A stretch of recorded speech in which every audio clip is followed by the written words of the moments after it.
North Carolina high school students set a new testing record for the first time in a decade. Alyssa Hefner spoke to the director of college and career readiness for one Eastern Carolina county, and she's live now with the story. Alyssa?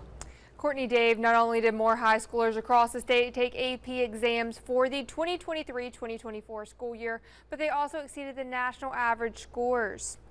According to the NC Department of Public Instruction, 65.4% of students who took AP exams received a proficient score of 3 or better in North Carolina, which is higher than the national average of 65%.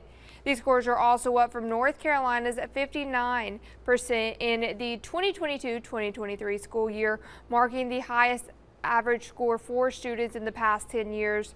The increase in students testing as well as an increase in scores is something that Onslow County schools said they have definitely noticed.